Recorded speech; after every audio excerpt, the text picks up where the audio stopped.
2 Samuel 15, Absalom's revolt and David's escape.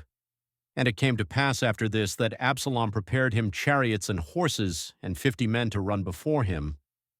And Absalom rose up early and stood beside the way of the gate. And it was so that when any man that had a controversy came to the king for judgment, then Absalom called unto him and said, Of what city art thou? And he said, Thy servant is of one of the tribes of Israel.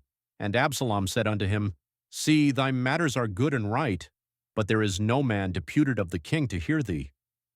Absalom said moreover, O that I were made judge in the land, that every man which hath any suit or cause might come unto me, and I would do him justice.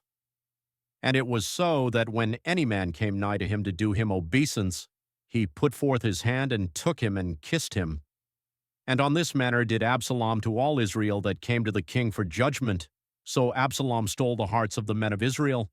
And it came to pass after 40 years that Absalom said unto the king, I pray thee, let me go and pay my vow, which I have vowed unto the Lord in Hebron. For thy servant vowed a vow while I abode at Geshur in Syria, saying, If the Lord shall bring me again indeed to Jerusalem, then I will serve the Lord. And the king said unto him, Go in peace. So he arose and went to Hebron. But Absalom sent spies throughout all the tribes of Israel, saying, As soon as ye hear the sound of the trumpet, then ye shall say, Absalom reigneth in Hebron.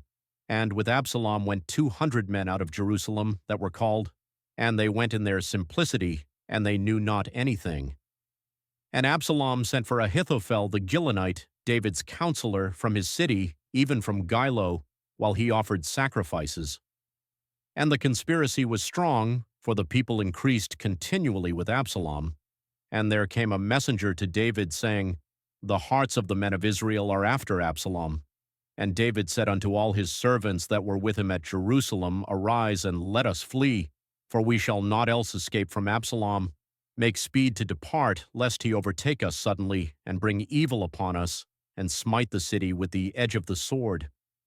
And the king's servants said unto the king, Behold, thy servants are ready to do whatsoever my lord the king shall appoint. And the king went forth, and all his household after him. And the king left 10 women, which were concubines, to keep the house.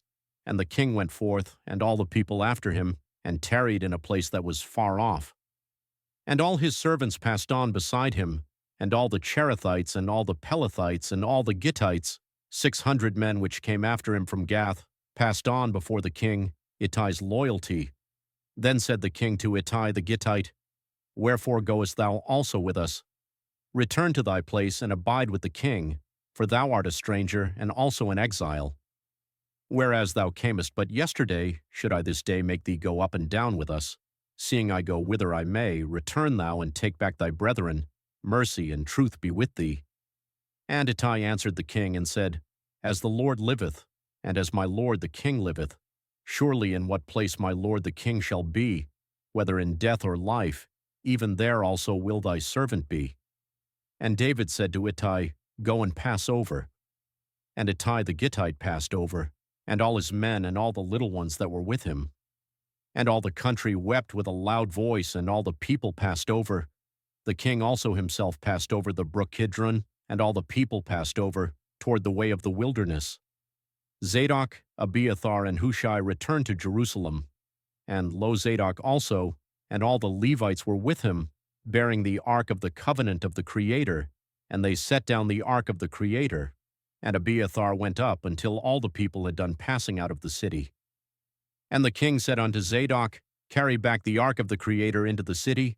If I shall find favor in the eyes of the Lord, he will bring me again, and show me both it, and his habitation. But if he thus say, I have no delight in thee, behold, here am I, let him do to me as seemeth good unto him. The king said also unto Zadaque the priest, Art not thou a seer? Return into the city in peace, and your 2 sons with you, Ahimaaz thy son, and Jonathan the son of Abiathar. See, I will tarry in the plain of the wilderness until there come word from you to certify me. Zadaque therefore and Abiathar carried the ark of the Creator again to Jerusalem, and they tarried there. And David went up by the ascent of Mount Olivet, and wept as he went up, and had his head covered, and he went barefoot, and all the people that was with him covered every man his head, and they went up, weeping as they went up. And one told David, saying, Ahithophel is among the conspirators with Absalom. And David said, O Lord, I pray thee, turn the counsel of Ahithophel into foolishness.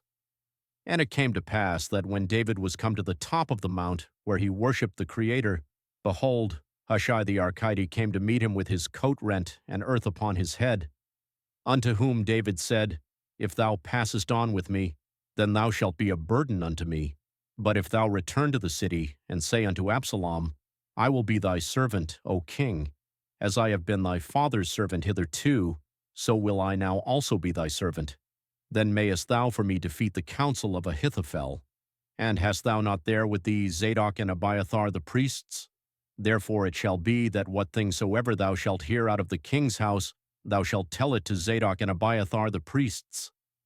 Behold, they have there with them their two sons, Ahimaaz Zadok's son, and Jonathan Abiathar's son, and by them ye shall send unto me everything that ye can hear. So Hushai David's friend came into the city, and Absalom came into Jerusalem,